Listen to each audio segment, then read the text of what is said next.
सत्ता र प्रतिपक्षी बीचको टकरावले संघीय संसद फेरि बन्धक, राष्ट्रिय सभाबाट बजेट पारित गराउन सकस। कान्तिपुर समाचारमा आज कोशी सरकार विरुद्धको रिटमा आज सुनवाई हुँदै नारायणगढ मुगलिन सडकको अवरोध हट्यो। देशैभर हल्कादेखि मध्यम वर्षाको सम्भावना। समाजवादी मोर्चाले 7 प्रदेशमा आम सभा गर्ने। बारामा दर्ता भएका अनुचित लेनदेन सम्बन्धी उजुरीमाथि छानबिन र मेलमिलाप बढ्दो। अन्तर्राष्ट्रियमा युक्रेनले टर्कीबाट फिर्ता ल्यायो 5 जना पूर्व कमान्डर र खेलकुदमा 7औं प्रधानमन्त्री कप एनबिए महिला तथा पुरुष राष्ट्रिय भलिबल क्लब लिग प्रतियोगिताको अपडेट।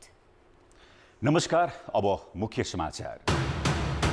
राजनैतिक भागबण्डा र स्वार्थका कारण जिल्लादेखि सर्वोच्च अदालतसम्म न्यायाधीश नियुक्ति प्रक्रिया अड्कियो।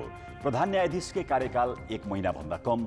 न्याय परिषदको बैठक पनि अनिर्णय। ललिता निवासको जग्गा प्रकरणमा 12 पूर्व सचिवसहित 178 कर्मचारी संलग्न भएको छानबिन प्रतिवेदनको निष्कर्ष। 6 पूर्व मन्त्री पनि अनुसन्धानको घेरामा। पर्यटक बसाई अवधि र खर्च बढाउने सरकारको नीतिमा ठेस। औसत बसाई 2 दिन घटेर 13 मा झर्यो। खर्च पनि दैनिक $40 सीमित। युक्रेनले 5 पूर्व सैनिक कमान्डरलाई टर्कीबाट फिर्ता ल्यायो। राष्ट्रपति भोलोदिमिर जेलेन्स्कीले गरे स्वागत। मुक्त सैनिकहरू नायक भएको भन्दै प्रशंसा। र 4 दशकपछि इङ्ल्यान्ड बन्यो युरो अन्डर 21 च्याम्पियनसिपको विजेता। फाइनलमा स्पेनमाथि 1-0 गोलको नाटकीय जित। गोलरक्षक ट्राफोर्ड नायक साबित। निष्पक्ष न्याय निरूपणका लागि न्यायाधीश नियुक्ति पनि स्वच्छ र निष्पक्ष हुनुपर्छ। तर राजनैतिक भागबण्डाको किचलो, कानुन व्यवसायी तथा सरकारी वकिलहरूको चासो र दबावका कारण यतिखेर तिनै तहका अदालतमा रिक्त न्यायाधीशको नियुक्ति प्रक्रिया अल्मलिएको छ। त्यही कारण पटक पटक बसेको न्याय परिषदको बैठक पनि अनिर्णित बनेको छ। सर्वोच्च अदालतमा अहिले 5 न्यायाधीश रिक्त छन्। यही असार मसान्तमा सर्वोच्चका न्यायाधीश टङ्कबहादुर मोक्तानले अनिवार्य अवकाश पाउँदैछन्। त्यस लगत्तै प्रधान न्यायाधीश हरिकृष्ण कार्कीले साउन 20 गते अवकाश पाउनेछन्। अर्थात् अबको 1 महिनामा सर्वोच्चमै 7 न्यायाधीश रिक्त हुनेछन्। सर्वोच्चमा रिक्त न्यायाधीशका लागि संवैधानिक परिषदको बैठकले सिफारिस गर्नुपर्छ। तर न्याय परिषदले नियुक्त गर्न सक्ने उच्च अदालतमा 6 मुख्य न्यायाधीश सहित 47 न्यायाधीश र जिल्ला अदालतमा 37 न्यायाधीशको पद समेत 1.5 वर्षदेखि रिक्त हुँदा पनि नियुक्ति प्रक्रिया नै अघि बढ्न सकेको छैन। कायम मुकायम हुँदैमा पनि सामान्य हरिकृष्ण कार्कीलाई न्यायाधीश नियुक्त गर्न केले रोकेको थिएन, हैन? त्यति बेला भएन। प्रधान न्यायाधीश भइसकेको पनि यतिका दिन बितिसक्यो। अनि दैनिक रूपमा मिटिङ राख्नु पर्दैन? उहाँको त अधिकार छ त, उहाँको दायित्व पनि छ। भने अब जस्तो तपाईलाई म त्यति मात्रै कहाँ कुरा गर्छु र नयाँ प्रधान न्यायाधीश अब उहाँको 1 महिना करिब बाँकी छ। 1 महिना पहिला नै प्रधान न्यायाधीश या न्यायाधीशको सिफारिस गर्नुपर्छ। म त उहाँलाई यो पनि भन्छु कि नयाँ प्रधान न्यायाधीशको पनि सिफारिस गरिदिनुहोस्। एकातिर सर्वोच्चमा न्यायाधीश नियुक्तिका लागि सत्तारूढ दलहरूको चासो बढ्दै गएको छ भने अर्कोतिर सर्वोच्चमा न्यायाधीश नियुक्ति गर्दा उच्च अदालतबाट मात्रै ल्याउन सरकारी वकिलहरूले दबाब दिँदै आएका छन्। तर पूर्व न्यायाधीशहरू भने अवकाश पाउन 1 महिना मात्र बाँकी रहेको अवस्थामा प्रधान न्यायाधीश कार्की काम चलाउ बनिसकेकाले दीर्घकालीन असर गर्ने खालका नियुक्ति गर्न नहुने बताउँछन्। आफ्नै नियुक्ति विवादित भएका कार्कीले दलीय आधारमा नियुक्ति त झन् गर्नै नहुने उनीहरूको तर्क छ। किन उहाँले चाहिँ यसरी उत्तौलताले नियुक्ति गर्न खोज्दै हुनुहुन्छ? उहाँले 11 महिना के हेरेर बस्नुभयो? र अर्को उहाँले के पनि गर्छन् जो अहिले मिडियामा आइरहेको छ, फलानु पार्टीको फलानु आइरहेको छ, त्यो तिनीहरूलाई त टोटल उहाँले रुल आउट गर्नुपर्छ। तिनीहरू त नियुक्ति गर्न हुँदैन। प्रश्न देखिएको नि भागबण्डामा नियुक्ति त हामीलाई थाहा छ। हामीले घोषणा गर्न मिल्दैन। को नियुक्ति आएको छ भनेर हामीले सुनेका छौँ। हामी चाहिँ अरू आधारमा सुनेका छौँ। त्यो त गर्नै हुँदैन। गत वर्ष भदौमा उच्च अदालतमा रिक्त 27 न्यायाधीश नियुक्तिका लागि कार्यविधि नै बनाएर खुला दरखास्त आह्वान गरिएको थियो, जसमा आवेदन परेका मध्ये न्याय परिषदले 81 उम्मेदवारको सूची तयार गरेको थियो। त्यतिखेर 50% जिल्ला न्यायाधीशबाट, 25% न्याय सेवाबाट र 25% कानुन व्यवसायीबाट नियुक्त गर्ने तयारी थियो। तर अहिलेसम्म नियुक्ति हुन सकेको छैन। त्यस यता पनि थप 15 न्यायाधीशको पद रिक्त भइसकेको छ। नेपाल बार एसोसिएसनले कुनै भागमा आएको छैन। नेपाल बार एसोसिएसनले त कम्पिटेन्ट लयरहरूलाई लैजानुस्, कम्पिटेन्ट लयर जो व्यक्ति कम्पिटेन्ट छ त्यसलाई लैजानुस्, कर्मचारीहरूबाट पनि लैजानुस्, हैन? न्यायाधीशहरूबाट पनि, जिल्ला न्यायाधीशबाट पनि लैजानुस्। तर ती व्यक्तिहरू कम्पिटेन्ट हुनुपर्छ भन्ने हाम्रो आग्रह हो। हामी त त्यही भनिराखेका छौँ। तर अब भागभण्डाको कुरा उहाँहरूलाई कसैले आएको छ कि 30 दिनभित्र नियुक्ति नगरेमा के नियुक्ति गर्न नपाउने हो र? अनि अहिले हरकृष्ण कार्य गइसकेपछि अर्को प्रदेश नहुने हो र? यही काम त अर्को निरन्तरता दिन्छ नि। किन उहाँलाई अहिले चाहिँ ताता खाउँ जल्दी मर गरेर गर्नु पर्यो? उहाँ त रिजेक्ट गर्नुपर्छ। उहाँ आफैले चाहिँ नि भन्नुपर्छ, म अब नियुक्ति गर्दिनँ, म विवादमा आउन। मेरो आफ्नै प्रवेश विवादित थियो, मेरो आफ्नै प्रवेश विवादित थियो, भागभण्डामा नियुक्ति भएकै हो, राजनीतिकरण भएकै हो। अब फेरि म त्यो घटना दोहोऱ्याउँ? मैले त 8.5 वर्ष मैले यसको नुन खाइरहेको छु जुडिसियरीको। म त्यो धोका दिन भन्न सक्नुपर्छ। आठ गर्नुहोस् हरकृष्ण कार्कीले। प्रधान न्यायाधीश कार्कीले 2 पटक न्याय परिषद बैठक डाके पनि न्यायाधीश नियुक्तिको सिफारिस हुन सकेको छैन। कस्ता व्यक्तिलाई नियुक्त गर्ने भन्ने विषयमा परिषदकै पदाधिकारी बीच असमझदारी छ। राजनीतिक दलहरू भने भागभण्डाका आधारमा न्यायाधीश नियुक्त गर्ने दाउमा छन्। कान्तिपुर समाचारका लागि क्यामेरामा मुरारी घिमिरेका साथ सुबिन्द्र श्रेष्ठ, काठमाडौँ। बालुवाटार स्थित ललिता निवासको सरकारी जग्गा हडप्ने विरुद्ध दोस्रो चरणको अनुसन्धान गरिरहेको प्रहरीले अनुसन्धानलाई तीव्र पारेको छ। प्रहरीको केन्द्रीय अनुसन्धान ब्युरो CIB को अनुसन्धानमा 2049 सालेता ललिता निवासको जग्गा व्यक्तिको बनाउन 12 सचिव र 17 सहसचिव सहित 178 जना सरकारी कर्मचारी संलग्न भएको खुलेको छ। अघिल्लो पटक जिल्ला सरकारी वकिलको कार्यालयबाट अनुसन्धान प्रतिवेदन फिर्ता आएपछि दोस्रो चरणको अनुसन्धानमा जुटेको प्रहरी यसपटक कुनै हालतमा चुक्न चाहँदैन। कृत्य गरी नक्कली मोही मार्फत सरकारी जग्गा हडपेको आरोपमा प्रहरीले भाटभटेनी सुपरमार्केटका सञ्चालक मीनबहादुर गुरुङ र 8 जना पूर्व सरकारी कर्मचारीलाई पक्राउ गरिसकेको छ। तर प्रधानमन्त्री निवासको आडामा रहेको 143 रोपनी जग्गा हडप्न संलग्न भएको आरोप लागेका यी 9 जना मात्रै होइनन्। 3 वर्ष अघि प्रहरीको केन्द्रीय अनुसन्धान ब्युरो CIB ले गरेको अनुसन्धानबाट 2049 साल यता नै यो प्रकरणमा 486 जना संलग्न भएको खुलेको छ, जुन अख्तियार दुरुपयोग अनुसन्धान आएको अनुसन्धान प्रतिवेदनमा समेत उल्लेख छ। तीमध्ये 27 जनाको मृत्यु भइसकेको छ भने 61 जनाको 3 पुस्ते खुल्न नसकेको छानबिन प्रतिवेदनमा उल्लेख छ। यी सबै प्रपञ्चमा संलग्न 338 जनालाई कृत्यमा पनि कारवाही गर्नुपर्ने प्रतिवेदनले औल्याएको छ।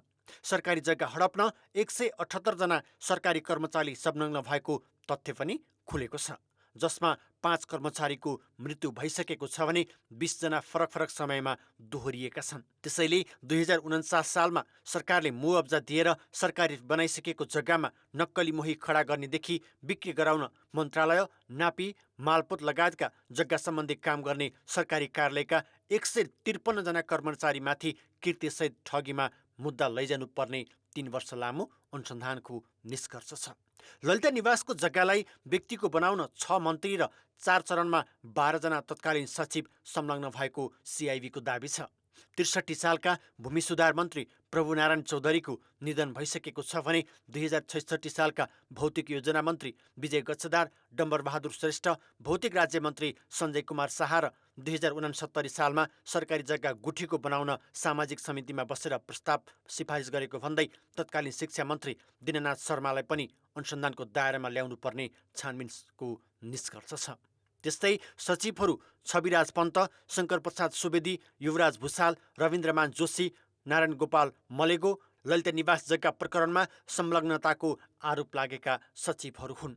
2069 सालमा सामाजिक समितिमा रहेका सचिवहरू धरणीधर खतिवडा, राजुमान सिंह मल्ल, भेषराज शर्मा, दिनेशहरी अधिकारी, कृष्णचन्द्र पौडेल, सुरेशमान श्रेष्ठ र माधव रेग्मीको भूमिका पनि छानबिन प्रतिवेदनमा खुलाइएको छ। गृह मन्त्रालयमा पेश गरिएको प्रतिवेदनमा तत्कालीन मुख्य सचिव लीलामणि पौडेलमाथि पनि अनुसन्धान गर्नुपर्ने उल्लेख छ। तत्कालीन प्रधानमन्त्रीहरू माधव कुमार नेपाल र बाबुराम भट्टराईले समेत कागज गराउन प्रतिवेदनमा सिफारिस गरिएको छ। विभिन्न विभाग र मन्त्रालयमा बसेर 17 जना सहसचिवले भूमिका खेलेका छन्। मीनबहादुर गुरुङसँग 11 आना जग्गा लिएका सर्वोच्च अदालतका न्यायाधीश कुमार रेग्मी पनि यो प्रकरणमा अनुसन्धानको घेरामा रहेका व्यक्ति हुन्। उनले 1 आना जग्गा सरकारलाई फिर्ता गरेर अन्य बिक्री गरिसकेका छन्। सरकारको बलियो साथ पाएको प्रहरीले केही आरोपीलाई पक्राउ गरी 60 दिनसम्म हिरासतमा राख्न सक्ने गरी सङ्गठित अपराधमा अनुसन्धान गरिएको छ। कान्तिपुर समाचारका लागि रमेश धमाला, काठमाडौँ। प्रधानमन्त्री पुष्पकमल दाहालको विवादास्पद अभिव्यक्तिलाई लिएर मङ्गलबारदेखि संसद अवरुद्ध छ। प्रमुख प्रतिपक्षी नेकपा एमाले प्रधानमन्त्रीको राजीनामालाई बटम लाइन बनाएर दुवै सदन चल्न दिएको छैन। संसदका काम कारबाही नियमित गराउन सभामुखले प्रधानमन्त्री दाहाल र एमाले संसदीय दलका नेता केपी शर्मा ओलीबीच संवाद गराउन प्रयास गरे पनि सम्भव भएन। राजनीतिक टकरावले संसदभित्रको झगडा थप लम्बिने देखिएको छ। आफूलाई प्रधानमन्त्री बनाउन सरदार प्रीतम सिंह पटक पटक दिल्ली धाएको भन्दै प्रधानमन्त्री पुष्पकमल दाहालले दिएको विवादित अभिव्यक्तिले उनी पदमा रहिरहने नैतिक आधार गुमाएको निष्कर्षका साथ एमाले संसद अवरुद्ध गरेको हो। आफ्नो अभिव्यक्तिका विषयमा संसदमा स्पष्टीकरण दिन प्रधानमन्त्री तयार भए पनि एमाले राजीनामा नै माग गरेको छ। आफ्नो एकपक्षीय अडानबाट पछि नहटेर लगातार संसद अवरुद्ध गरेपछि सभामुख देवराज घिमिरेले प्रधानमन्त्री दाहाल र एमाले अध्यक्ष ओलीबीच संवाद गराउन पहल गरिरहेका छन्। सभामुखले दुवै पक्षसँग छुट्टा छुट्टै छलफल गरिरहेका छन्, तर प्रधानमन्त्रीसँग वार्तामा बस्ने सङ्केत एमाले दिएको छैन।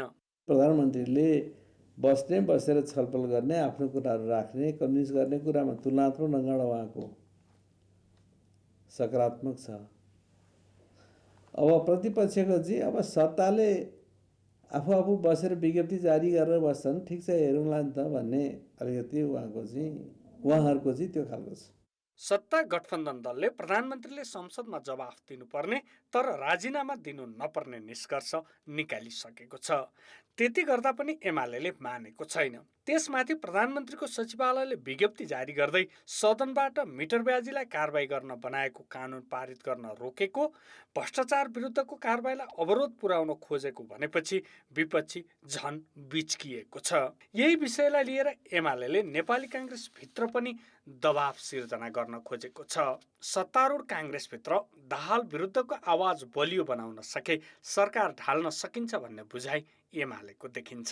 यसलाई चाहिँ कसैले बचकन भन्छ भने भन्नेले भनिरहोस्, तर हामी राष्ट्रिय स्वाधीनताको सवालमा सार्वभौम सत्ता नेपाली जनतामा छ भन्ने कुरा जुन संविधानले चाहिँ व्यवस्था गरेका छ त्यो कुरालाई खिल्ले उडाउने गरी, धज्जी उडाउने गरी यस्तो प्रकारको अभिव्यक्ति देशको प्रधानमन्त्रीले दिने कुरा कुनै हिसाबले शोभनीय छैन।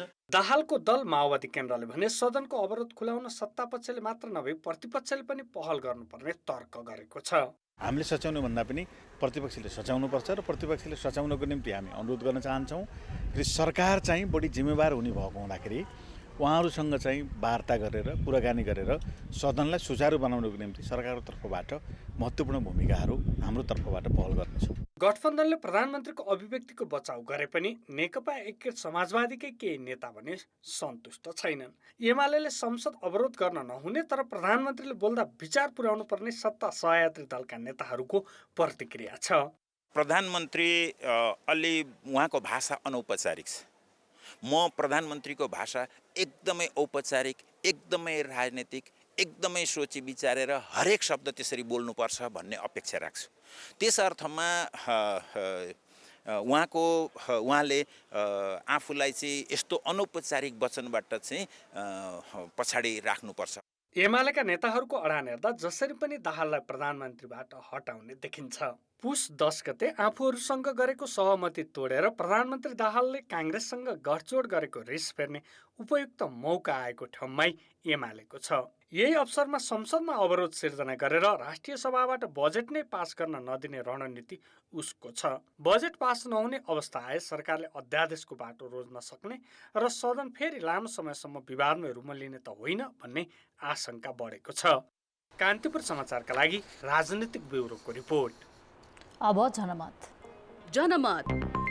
आफ्ना माग पूरा गराउन संसद अवरुद्ध गराउने प्रवृत्तिलाई के भन्ने?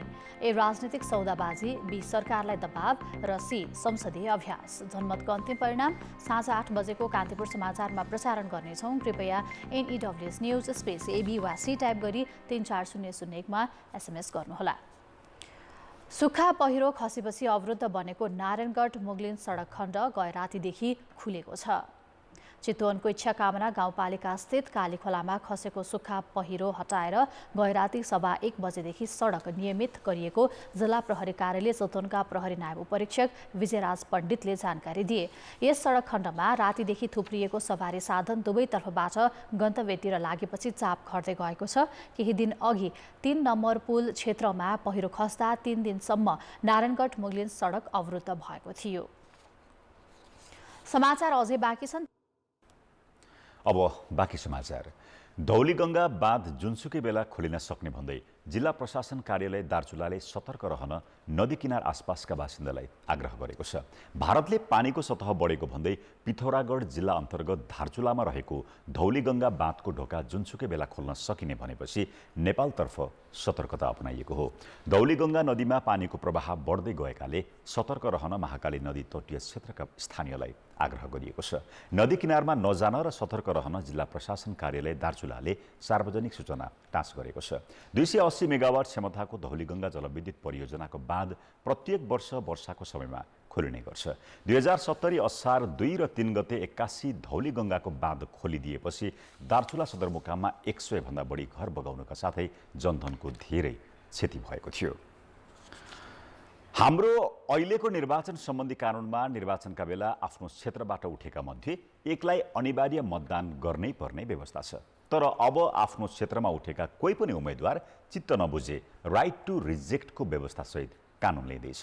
निर्वाचन आयोगले प्रस्ताव गरेको निर्वाचन सम्बन्धी कानुनको मस्यौदामा कुनै पनि उम्मेदवार मत नपरे मत दिन्न भन्न पाइनेछ। यसको अन्तर्राष्ट्रिय अभ्यास कस्तो छ र आयोगले कस्तो मापदण्ड बनाउँदैछ त? निर्वाचनका बेला तपाईलाई कुनै पनि उम्मेद्वार मन परेको छैन भन्ने सङ्केतमा मतदान गर्नु राइट टु रिजेक्ट हो। यही व्यवस्था सहित निर्वाचन आयोगले अहिले कानुनको मस्यौदा तयार पारेको हो। सर्वोच्च अदालतले 2074 सालमै राइट टु रिजेक्टको व्यवस्था गर्न आदेश दिए पनि राजनीतिक दलहरूले मानेका थिएनन्। अहिले मतदाताले समेत विकल्प खोज्न थालेपछि आयोगले अदालतको आदेश बमोजिम कानुनमै यसको व्यवस्था गर्न लागेको हो। कुनै पनि उम्मेद्वारलाई समर्थन नरहेको मत सङ्ख्या कुल सदरमतको 50% भन्दा बढी भएमा त्यस्तो निर्वाचन नै रद्द हुने र पुनः अर्को निर्वाचन गर्नुपर्ने व्यवस्था मस्यौदामा छ। एकपटक मतदाताले अस्वीकार गरेका उम्मेद्वार त्यही कार्यकालमा पुनः उठ्न पाउने छैनन्। नोटाको पर्सेन्टेज कुल सदरमतको 50% भन्दा बढी भयो भने त्यो निर्वाचन रद्द गरेर पुनर्निर्वाचन गराउने गरी व्यवस्था गरिएको छ। अब हामीले छिमेकी देशमा हेर्दाखेरि हामीले त्यहाँ पनि नोटाको व्यवस्था गरिएको, तर उहाँहरूले यो नोटामा अब त्यत्रो धेरै आउने गरेको पनि छैन। 5% को हाराहारी अधिकतम हुँदा 5% नोटा हामीले अनुभव गरेका छौँ र यो कति पर्सेन्ट हुँदा के हुने भन्ने व्यवस्था छैन भन्ने चाहिँ त्यहाँको अब निर्वाचनका कर्मचारीहरू अथवा आयुक्तहरूबाट हामीलाई त्यो सूचना प्राप्त भएको छ। निर्वाचनमा राइट टु रिजेक्टको व्यवस्था नेपालका लागि नौलो भने पनि धेरै मुलुकमा यसको अभ्यास छ। छिमेकी मुलुक भारत, पाकिस्तान, बङ्गलादेश सहित फ्रान्स, रुस, कोलम्बिया लगायतका देशमा पनि यसको प्रचलन छ। भारत र फ्रान्समा मतपत्रमा नो भोटको व्यवस्था भए पनि पुनः निर्वाचन हुने व्यवस्था छैन। त्यस्तै केही देशले भने 50% भन्दा बढी मत राइट टु रिजेक्टमा परे अर्को निर्वाचन गर्ने गरेका छन्। कोलम्बियामा 2011मा भएको स्थानीय निर्वाचनमा 56.7% भोट यसमा परेकाले पुनः निर्वाचन गर्नु परेको थियो। नेपालमा पनि कुल सदरमतको 50% भन्दा बढीले उम्मेद्वार अस्वीकार गरे पुनः निर्वाचन गर्ने भनिएको छ। तर यस्तो व्यवस्थालाई दलहरूले स्वीकार गर्नेमा भने शङ्का छ।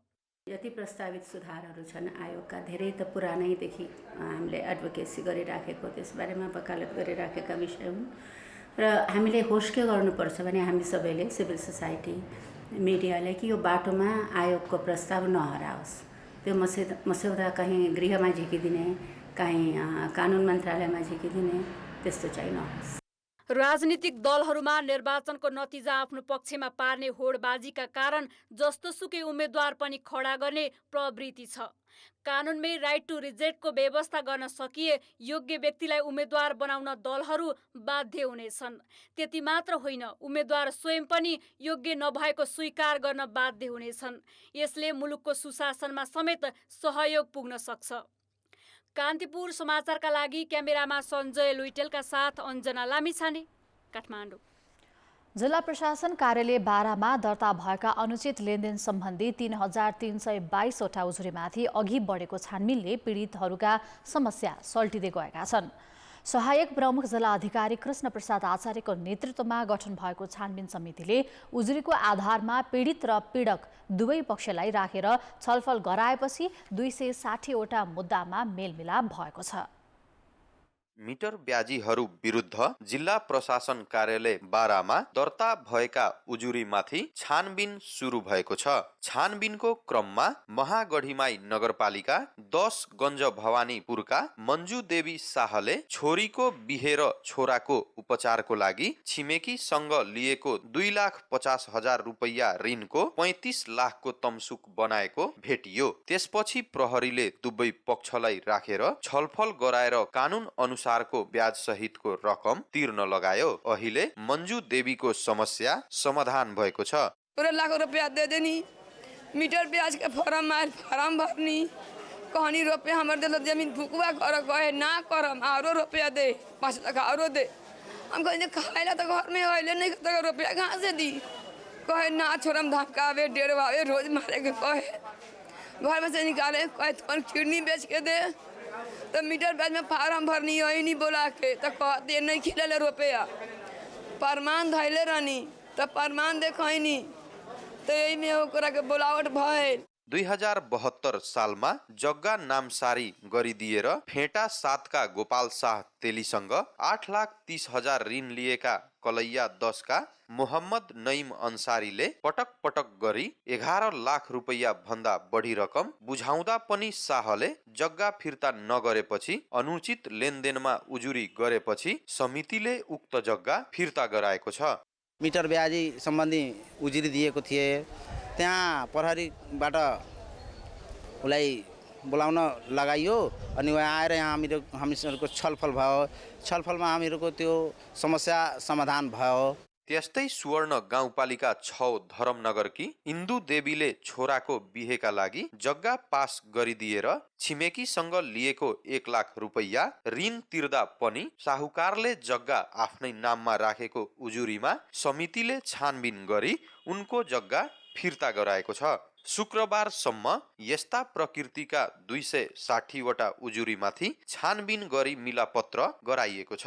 1 लाख रुपया बेटा का बियाह में ले ली, उनका रुपया हमरा समय से आ गेल, हम ना देवे सकली। एक बेर हमरा रुपया पुगल गई खेत बेचली, रुपया पुगल हम देवे गेली ना लेलन भाग गेलन से ना हमरा इतना रुपया में हम ना मंजूर करम। तो हम कहली से ठीक बात, चोरा के आके मुद्दा वही दिन कह दिलन। तो ये मीटर ब्याजी में हम मने आयलक है अवदेश तो हम खोजली है तो उनकर 2,10,000 में डिसीजन हो गल बा, छलफल हो गल बा, कागज पत्र सब बन गल बा। सामाजिक मूल्य मान्यतामालाई चाहिँ आधार बनाएर पनि व्यवहारिक रूपमा पनि हामीले अधिकांश केसहरू सर्ट आउट गरेका छौँ र अहिले मिटर ब्याजीमा पैसा दिएकाहरू यसको फर्च्युट गर्नुपर्छ, होइन भने हामी कारबाहीको दायरामा आउँछौँ भन्ने कुरो त्यो फिल भएको छ। समितिले दर्ता गरेको उजुरीको आधारमा पीडित र पीडक दुवै पक्षलाई जिल्ला प्रशासन कार्यालयमा झिकाएर वास्तविक लेनदेन बारे बुझ्ने र लेनदेन बराबरको रकम नेपाल सरकारले तोकेको ब्याज सहित फिर्ता गराई मिलापत्र गराउने काम भइरहेको छ। कान्तिपुर समाचारका लागि रमेश ठाकुर, कलैया, बारा। नेपाल दूरसञ्चार प्राधिकरणले टेरामक्स प्रविधि जडान नगरेका एनटिसी, एन्जेल लगायत दूरसञ्चार सेवा प्रदायकको सेवा नै अवरुद्ध हुने गरी कारबाहीको चेतावनी दिएको छ। 3.25 अर्ब रुपैयाँको लागतमा प्राधिकरणले सेवा प्रदायकहरूमाथि निगरानीका लागि ल्याएको टेरामक्स प्रविधि नेपाल टेलिकम र एन्सेलले जडान गर्न चाहेका छैनन्। प्रविधि जडानका लागि अटेरी गरेको आरोपमा प्राधिकरणले नियामकको अधिकार प्रयोग गर्दै कारबाहीको चेतावनी दिएको हो। Telecommunication traffic monitoring and fraud control system अर्थात् टेरामक्स प्रविधि जडानका लागि दूरसञ्चार कम्पनीले नमानेपछि प्राधिकरणले सञ्चार तथा सूचना प्रविधि मन्त्रालयलाई गुहारेको छ। टेरामक्सले दूरसञ्चार सेवा दिने एनटिसी, एनसेल जस्ता कम्पनीको कलको तथ्याङ्क सङ्कलन गर्न, नेटवर्कमा हुने फर्जी कल हेर्न र भोइस तथा डाटाको गुणस्तर जाँच गर्न सक्छ। मन्त्रालयले सेवा अवरुद्ध नहुने व्यवस्था गरिदिनलाई मैले अनुरोध गरेर मान्य मन्त्रीज्यूलाई पत्राचार गरेको छु। श्रीमान सचिवज्यूलाई यसको कार्यर्थ दिएको छु। हुन त 2 हप्ता भयो, यसको रेस्पोन्स केही छैन अहिलेसम्म, होइन। प्राधिकरणले असार 7 गते प्रविधि जडान नगरे कारबाही गर्ने भन्दै मन्त्रालयको ध्यानआकर्षण गराएको थियो। मन्त्रालयले टालटुले जवाफ दिएको आरोप प्राधिकरणको छ। सेवामा अवरुद्ध हुन सक्छ। तपाईँ अराजक स्थितिलाई त कुरेर बसिरहने हो त। तपाईँ एउटा पोइन्टमा त तपाईँले फायर खोल्नै पर्ने अवस्था हुन्छ। हामी फेसिलिटेसन रोक्छौँ, अब टसलको स्थितिमा जान्छ, किनभने यसमा कारण देखाउनु पर्यो, यस कारण हुँदैन भनेर। सञ्चार मन्त्रालयका सचिव एनटिसीको सञ्चालक समितिको पदेन अध्यक्ष हुने प्रावधान छ। 2074 भदौ 5 गते सञ्चार मन्त्रालयले मन्त्री स्तरीय निर्णय गरी अन्तर्राष्ट्रिय कल मोनिटरिङ र भियुआइपी नियन्त्रणका लागि टेरामक्स प्रविधि खरिद गर्न प्राधिकरणलाई निर्देशन दिएको थियो। तर अहिले प्रविधि जडानका लागि मन्त्रालयले फेरि प्राधिकरणलाई प्रश्न पार्न भनेको छ। टिम पनि उही टिम त रहन्न सधैँ होइन, खरिदको बेलामा एउटा टिम थियो होला, अहिलेको टिमले अहिलेको सहसचिवज्यूले चाहिँ केही कुराहरू प्रष्ट हुन आवश्यक भएको हुनाले माग गरिएको छ भन्नुभएको छ। सायद त्यसमा खरिद प्रक्रियादेखि लिएर त्यसले चाहिँ इन्टेन्डेड आउटपुट के थियो त्यो विषय पनि उहाँले माग गर्नुभएको छ। अध्ययन गरे पछाडि छलफललाई सहज हुन्छ भन्ने लाग्छ। स्रोतका अनुसार एनसेलका उच्च पदस्थ अधिकारीसँगको भेटमा सञ्चार मन्त्रालयका अधिकारीले टेरामक्स प्रविधि जडानका लागि नहतारिन भनेका थिए। एनटिसीले ग्राहकको गोपनीयता र प्राविधिक जटिलताका कारण टेरामक्स जडान हुन नसकेको जनाएको छ। एउटा ग्राहकको गोपनीयताको जिम्मेवारीको दायित्व सेवा प्रदायक हाम्रो रह्यो। अर्को त यहाँले भन्नुभएको छ टेक्निकल जुन प्राविधिक एस्पेक्टमा छ होइन। अब त्यो अनिच्छुक भन्दा पनि उहाँहरूले नि पत्राचार गर्नुभएको छ, हामीले पनि 1-2 राउन्ड हाम्रो यो कुराहरू चाहिँ राखेर पत्राचार गरिसकेका छौँ, यो प्राविधिक पक्षको एज वेल एज हाम्रो कानुनी पक्षको। अब त्यो दुईटा चाहिँ अलिकति क्ल्यारिटी भइदियो भने हामीलाई गर्नलाई यो भनौँ न जोड्नलाई हामीलाई गाह्रो होइन। दूरसञ्चार सेवामा हुने आपराधिक क्रियाकलापको निरीक्षण र न्यूनीकरण गर्न तथा सेवा प्रदायकको सेवाको गुणस्तर जाँच गर्न टेरामक्स प्रविधि जडान गर्न लागेको प्राधिकरणको दाबी छ। टेरामक्स प्रणाली जडान गर्न एनटिसीलाई प्राधिकरणले 2079 फागुन 5 गते पत्राचार गरेको थियो। सरकारी स्वामित्वकै कम्पनीले प्रविधि जडान नगरेकाले एनसेललाई भने हाइसन्चो भएको छ। एनटिसीले प्रविधि जडान गरेपछि मात्र एनसेललाई पनि नियमनको दायरामा ल्याउन सहज हुने प्राधिकरणको बुझाइ छ। कान्तिपुर समाचारका लागि क्यामेरामा विकास जोशी र विनोद कोजुका साथ जितेन्द्र झा, काठमाडौँ।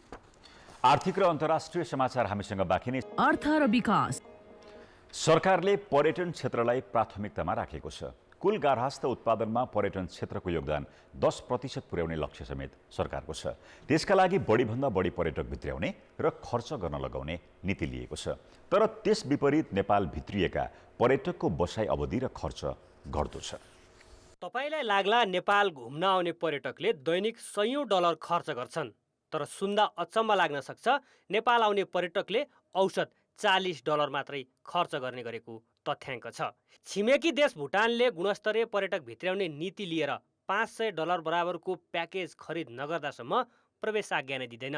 तर नेपालले यसको कुनै मापदण्ड तय गरेको छैन। पर्यटन मन्त्रालयको सन् 2022 को प्रतिवेदन अनुसार नेपाल आउने पर्यटकको औसत बसाइ र दैनिक खर्च दुवै घटेको छ।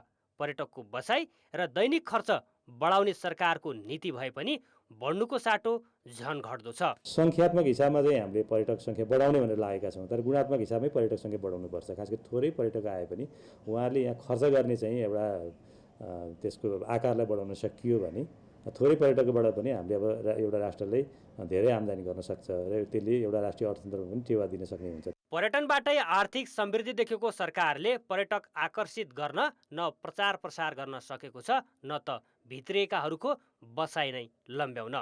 कोभिड पछि सन् 2022 सबैभन्दा बढी 6,14,000 पर्यटक नेपाल आए पनि बसाइ र दैनिक खर्च घट्दो छ। औसत बसाइ पछिल्ला 2 वर्ष यताकै कम अर्थात् 13.1 दिनमा झरेको छ। यसअघि औसत बसाइ 15 दिन थियो। त्यस्तै औसत दैनिक खर्च 1 दशक यताकै कम अर्थात् दैनिक $40.5 मा झरेको छ, जबकि सन् 2015 यस्तो खर्च दैनिक $70 थियो। जसरी मान्छेमा हिजोका दिनदेखि जुन एउटा ट्रेड गरियो त्यसैमा हामी जुन एउटा चाहिँ ट्रेडिसनल वेमै हामीले प्याकेजहरू सेल गरेको कारणले गर्दाखेरि नै आज तपाईँको नेपाल 4 सिजन हुनबाट तपाईँको चाहिँ केही मात्रामा त्यसरी अडिएको हो। र त्यो सँगसँगै राज्यले पनि के गरिदियो भन्नुहुन्छ भने जुन व्यवसायहरूको कुरा थिए त्यसैलाई नै राज्यले पनि फलो गरिदियो। राज्य पनि तपाईँको चाहिँ ट्रेडिसनल वे मुभ भयो। स्ट्यान्डर्ड मेन्टेन गर्नतिर गभर्मेन्ट लाग्नुपर्छ पहिला तपाईँको, त्यसपछि अर्को क्वालिटी मेन्टेन गर्न त्यसको लागि चाहिँ तपाईँको एउटा TOR गभर्मेन्टले बनाउनु पर्छ र व्यवसायीहरूले त्यसलाई इम्प्लिमेन्ट गर्नतिर लाग्नुपर्ने हुन्छ हैन। यो सबै एउटा क्वालिटी पर्यटक ल्याउनको लागि व्यवसायी मात्र लागेर पनि हुँदैन। नेपालको पर्यटन क्षेत्रमा निजी क्षेत्रको मात्र 20 खर्ब भन्दा बढी लगानी छ। सरकारी लगानी त झन त्यो भन्दा बढी छ। तर 12 महिना पर्यटक ल्याउने उचित वातावरण नहुँदा त्यसले उचित प्रतिफल दिन सकेको छैन। यही कारण दक्ष जनशक्ति समेत पलायन हुने क्रम रोकिएको छैन। स्टाफहरू पनि के छ भने एक सिजन काम गर्छ अनि अर्को सिजन चाहिँ खाली बसेर अनि फेरि त्यो चाहिँ वर्षभरि 4 महिना काम गरेर खान नपुग्ने भइसकेपछि त उ त डेफिनेटली विकल्प खोज्छ।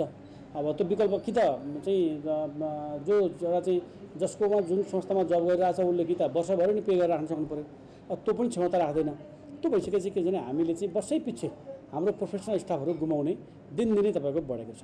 गत वर्ष 6,14,000 पर्यटक नेपाल भित्रिँदा सरकारले 32 अर्ब 45 करोड आम्दानी गरेको थियो। सन् 2021 मा यस्तो आय 7 अर्ब 27 करोड थियो। कुल ग्राहस्थ उत्पादनमा पर्यटन क्षेत्रको योगदान 1.98% देखिएको छ। कान्तिपुर समाचारका लागि क्यामेरामा रूपक कोइरालाका साथ भरत राउल, काठमाडौँ। अब जनताको आवाज हामीले 7 प्रदेशमा सोधेका छौँ। विदेशी पर्यटकको बसाइ लम्ब्याउन के गर्नु पर्ला?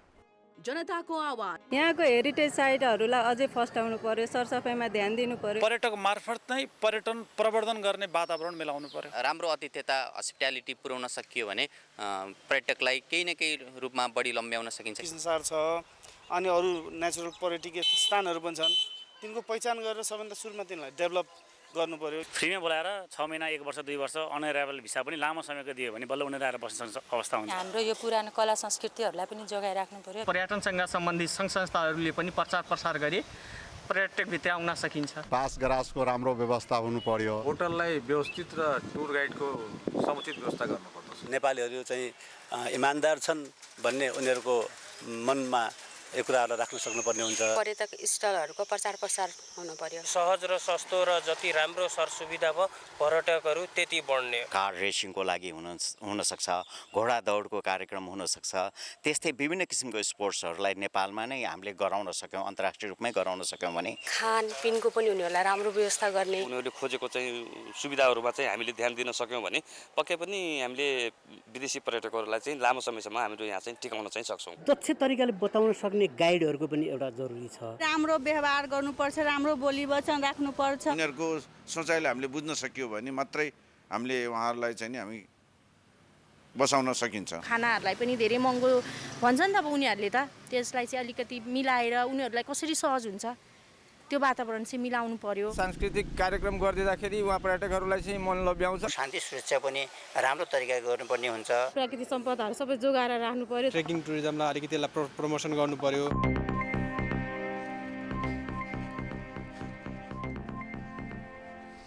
अब अन्तर्राष्ट्रिय समाचार। युक्रेनले 5 जना पूर्व कमान्डरलाई टर्कीबाट फिर्ता ल्याएको छ। युक्रेनका राष्ट्रपति भोलोदिमिर जेलेन्स्कीले टर्कीबाट मारियोपोलमा रहेको युक्रेनी छाउनीका पूर्व 5 जना कमान्डरलाई फिर्ता ल्याएका हुन्। गत वर्ष रुससँग भएको बन्दी साटासाट सम्झौताको यो उच्च उपलब्धि मानिएको छ। टर्कीबाट मुक्त भएका कमान्डरलाई स्वागत गरेका युक्रेनी राष्ट्रपति जेलेन्स्कीले उनीहरूको फिर्तीबारे थप प्रश्न भने पारेनन्। टर्कीको सञ्चार निर्देशनालयले पनि यसबारे तत्कालै केही प्रतिक्रिया दिएको छैन। तर युक्रेनी राष्ट्रपति जेलेन्स्कीले यी बन्दी सैनिकहरूलाई नायक भनेर प्रशंसा गरेका थिए। समाचार अझै बाँकी छन्। खेलकुद समाचार। काजाख्स्तान की रिबेकिनाले 57औं मिनेटमा 6-1 र 6-1 को जित दर्ता गरेकी हुन्। इङ्ल्यान्डले झन्डै 40 वर्षपछि युरोपियन अन्डर 21 च्याम्पियनसिपको उपाधि उचालेको छ। इङ्ल्यान्डले फाइनलमा स्पेनलाई 1-0 गोलले हराएको हो। जर्जियाको एडर्सबेट अरिनामा भएको फाइनल खेलमा इङ्ल्यान्डलाई उपाधि दिलाउन गोलरक्षक जेम्स ट्राफोर्डले महत्त्वपूर्ण भूमिका खेलेका थिए। उनले प्रतियोगितामा लगातार 6 खेलमा क्लिन सिट राखी फाइनलमा पनि उनले थुप्रै बचाउ गरेका थिए। खेलको पहिलो हाफको निर्धारित समयमा गोल हुन सकेन। त्यसपछि केल पाल्मरको फ्री किक प्रहार कर्टिस जोन्सलाई डिफ्लेक्ट हुँदै गोलमा परिणत भएको थियो। मध्यान्तरपछि स्पेनले गोल गरे पनि त्यसले मान्यता पाएन। 79औं मिनेटमा स्पेनले पेनाल्टीको मौका पाएको थियो। कोलविलले बक्समा एभल रुइजमाथि फाउल गरेपछि अन्तिम समयमा स्पेनले पेनाल्टीको मौका पाएको थियो, जसमा रुइजले गरेको प्रहार ट्राफोर्डले रोकेका थिए। त्यसपछि केही तनावपूर्ण अवस्था आएको थियो, जसमा स्पेनका एन्टोनियो ब्लाङ्को र मोर्गन ग्रिव्स वाइट रातो कार्ड पाएर मैदान बाहिरिए। त्यसपछि दुवै टिमबाट गोल भएन। इङ्ल्यान्डको जितमा जोन्सको गोल नै निर्णायक बन्यो। इङ्ल्यान्डले यो उपाधि तेस्रो पटक उचालेको हो। यसअघि 1982 र 1984 मा इङ्ल्यान्ड च्याम्पियन भएको थियो। 7औं प्रधानमन्त्री कप एनबिए महिला तथा पुरुष राष्ट्रिय भलिबल क्लब लिगमा आज 6 खेल हुँदैछन्। आज पुरुषतर्फ 3 र महिलातर्फ 3 खेल हुँदैछन्। त्रिपुरेश्वर स्थित राष्ट्रिय खेलकुद परिषदको कबड हलमा पुरुषतर्फको खेल अहिले बिहानबाट सुरु हुनेछ। 8 बजे टिपटप हेल्थ नेपाल र सैलुङ खेल्नेछन्। 10 बजे त्रिभुवन आर्मी र दावली मिलन क्लब आम्ने सामने हुनेछन्। मध्याहको 12 बजे एपीएफ र गण्डकी प्रदेश भिड्नेछन्। यस्तै 2 बजेबाट महिलातर्फका खेलहरू सुरु हुनेछन्। 2 बजेबाट एपीएफ र आर्मी भिड्दैछन्। न्यू डायमन्ड र गण्डकी प्रदेश बीचको खेल दिउँसो 4 बजे सुरु हुनेछ। नेपाल पुलिस र एभरेस्ट क्लब बीचको प्रतिस्पर्धा 6 बजे हुनेछ। कान्तिपुर खेलकुद समाचारहरूलाई यति नै। कान्तिपुर समाचार अहिलेलाई सकियो। कान्तिपुर टेलिभिजन हेर्दै गर्नुहोला। नमस्ते।